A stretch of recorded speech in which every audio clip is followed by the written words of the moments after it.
আসসালামু আলাইকুম। কেমন আছো আমার প্রিয় সকল বন্ধুরা? আশা করি তোমরা সকলে অনেক অনেক ভালো আছো, আনন্দে আছো, সুস্থ আছো। আলহামদুলিল্লাহ, আমিও অনেক ভালো আছি। প্রথমেই জানাই আমার সকল বন্ধুদের জন্য রইল অসংখ্য ধন্যবাদ, অনেক অনেক ভালোবাসা ও শুভকামনা। তো আজকে আমি তোমাদের সঙ্গে শেয়ার করতে চলেছি কিভাবে দেশীয় রান্না করলে গলা ধরবে না আর মুখ চুলকাবে না। আজকে এই রেসিপিটি তোমাদের সঙ্গে শেয়ার করব। তার জন্য কিন্তু তোমরা পুরো ভিডিওটির সঙ্গে থেকো, আর দেখার শুরুতেই কিন্তু একটা লাইক দিতে অবশ্যই ভুলো না। তো চলো দেখে নাও আমি কিভাবে এই দেশীয় রেসিপি রান্না।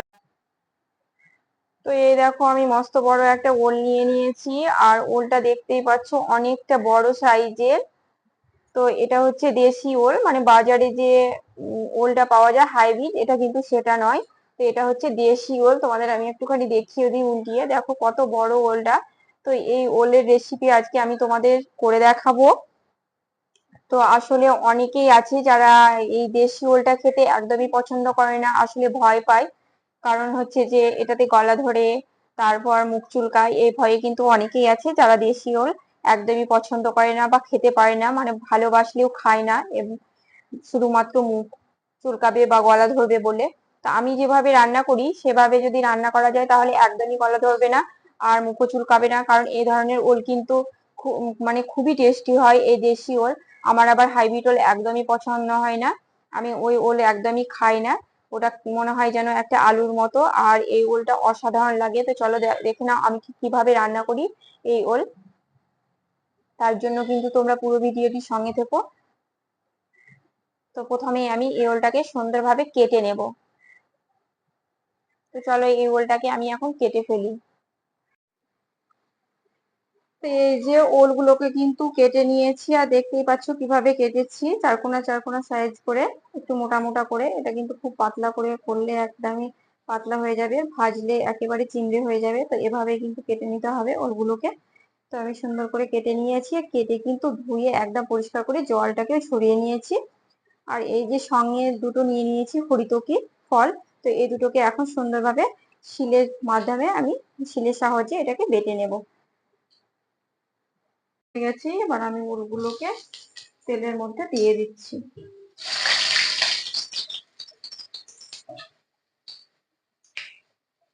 দেখো এভাবে কিন্তু ওলগুলোকে একটুখানি ভেজে নেব। এখানে আমার ওলগুলো একসঙ্গে দেওয়া হয়ে গেল। এখানে অনেকগুলো ওল একসঙ্গে দিয়ে দিলাম। এটাকে কিন্তু খুব বেশি ভাজা যাবে না, ওলটাকে একটু হালকা হালকা করে ভেজে নিতে হবে। আর যেন খুব কাঁচাও না থাকে, আর যেন খুব পোড়া পোড়াও না হয়। এটাকে মিডিয়াম ভেজে নিতে হবে।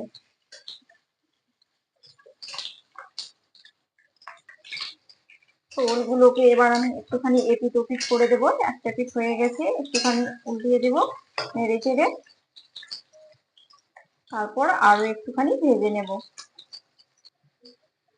তো ওলগুলো দেখো হালকা হালকা কালার ধরেছে, এবার ওলগুলোকে আমি তুলে নেব। ওলগুলো ভাজা হয়ে গেছে, এবার সব ওলগুলোকে এভাবে কিন্তু তুলে নেব। তো সব ওলগুলোকে কিন্তু দেখো তুলে নিলাম। তারপর বাকি যে ওলগুলো আছে সেগুলোও কিন্তু আমি একইভাবে ভেজে নেব।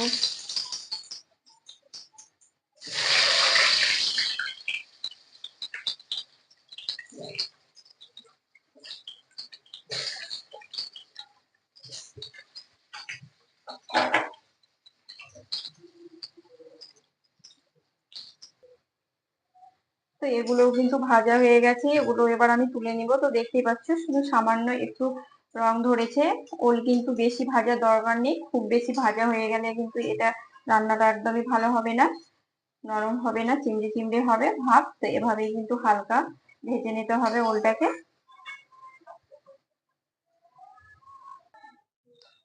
তো এই ওল ভাজা বেঁচে থাকা তেলটাতেই কিন্তু আমি দিয়ে দেব কিছু ফোড়ন। এখানে তেজপাতা দিয়ে দিলাম, আর দিয়ে দিচ্ছি তিনটে শুকনো লঙ্কা, আর এখানে কিছু গোটা গরম মশলা দিয়ে দিব, এলাচ দারচিনি লবঙ্গ, আর কিছু গোটা গোলমরিচ আছে, সবগুলোকে দিয়ে দিলাম। একটুখানি নেড়ে চেড়ে নেব। দেখো এটা কিন্তু খুব সুন্দর একটা সুগন্ধ বেরিয়ে এসেছে। তারপরে এখানে আমি আরো একটু তেল অ্যাড করে দেব, কারণ একটু তেলে মানে অল্প তেলে কিন্তু ওল রান্না একদমই ভালো হয় না, তাই আমি আরো কিছু তেল দিয়ে দিলাম। তারপরে এখানে আমি 1 বাটি মতো পেঁয়াজ বাটা দিয়ে দেব। এখানে কিন্তু পেঁয়াজ বাটার পরিমাণটা অনেকটাই লাগবে। এখানে 1 বাটি আমি পেঁয়াজ বাটা দিয়ে দিলাম। এবার পেঁয়াজটাকে হালকা সুন্দরভাবে ভেজে নেব।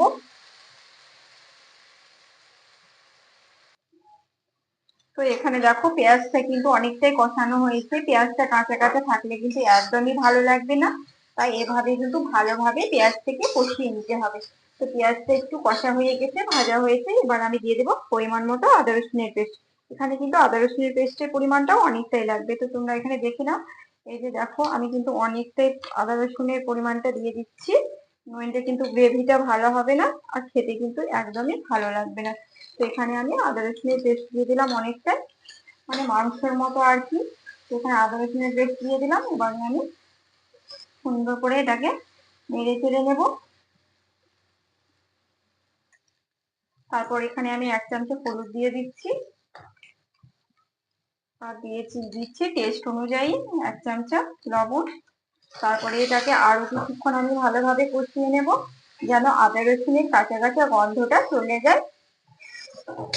সেটাকে ভালোভাবে কিন্তু কিছুক্ষণ কষিয়ে নিতে হবে।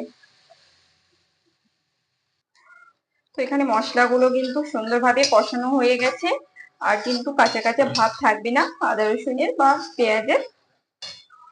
এবারে আমি এখানে দিয়ে দেব 1 চামচ ধনিয়া গুঁড়ো আর 1 চামচ জিরে গুঁড়ো, আর দিয়ে দিচ্ছি 1 চামচ লঙ্কার গুঁড়ো। তারপরে আমি সবকিছু উপকরণ দিয়ে সুন্দরভাবে কষিয়ে নিচ্ছি। এখানে সামান্য পরিমাণে জল অ্যাড করে দিলাম। তারপর একটুখানি নেড়ে চেড়ে নেব।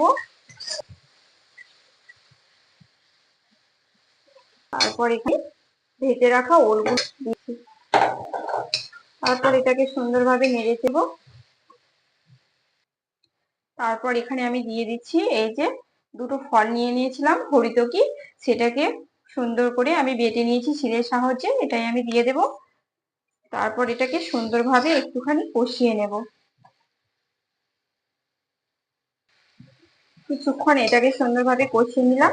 তারপর এখানে আমি পরিমাণ মতো জল দিয়ে দিচ্ছি।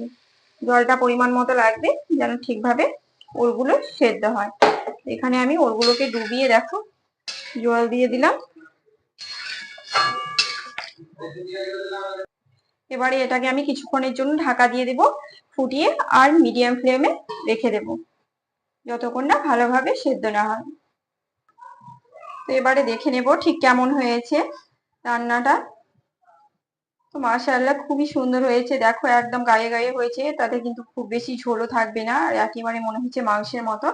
আরো একটু কিছু বাকি আছে, যেটা আমি দিয়ে শেষ করব।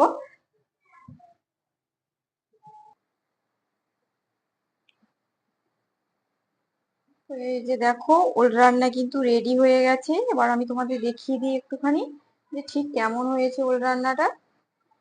তো দেখো একটাও কিন্তু ভাঙেনি, প্রত্যেকটা কিন্তু গোটা গোটা হয়ে আছে। আর গ্রেভিটা দেখো কত সুন্দর হয়েছে। গ্রেভিটা কিন্তু এরকমই ঘন ঘন হবে, আর একটু তেল ঝোল হবে, তাহলে কিন্তু খেতে অসাধারণ লাগবে। আর মাশাআল্লাহ খুবই সুন্দর একটা সুগন্ধ বেরিয়েছে রান্নার। এটা দেখতে যতটা সুন্দর হয়েছে, খেতে কিন্তু ততটাই লোভনীয়। তো এখানে আমি সবশেষে দিয়ে দিচ্ছি একটুখানি বেরেস্তা ভাজা, যেটা ঘি দিয়ে আমি ভেজে নিয়েছিলাম বেরেস্তাটাকে। এই বেরেস্তাটা দিলে কিন্তু খুব সুন্দর একটা সুগন্ধ বেরোবে, আর টেস্টটাও কিন্তু আরো বেশি বেড়ে যাবে। তো তোমরা কিন্তু এভাবে একদিন ট্রাই করে দেখতে পারো দেশি ওল, দেখবে একদমই গলা ধরবে না আর মুখও চুলকাচ্ছে না। তো বেরেস্তা আমার দেওয়া হয়ে গেল, আর আমি সবশেষে দিয়ে দেব আরো একটু স্বাদ বাড়ানোর জন্য 1 চামচ ঘি। তো মাশাআল্লাহ দেখো খুবই সুন্দর হয়েছে, দেখতে কিন্তু অসাধারণ লাগছে, খেতে কিন্তু ঠিক ততটাই ভালো লাগবে, আর একদমই গলা ধরবে না, মুখ চুলকাবে না। তো আমার রেসিপিটি কেমন লাগলো তোমরা কিন্তু কমেন্ট বক্সে অবশ্যই জানাতে ভুলো না।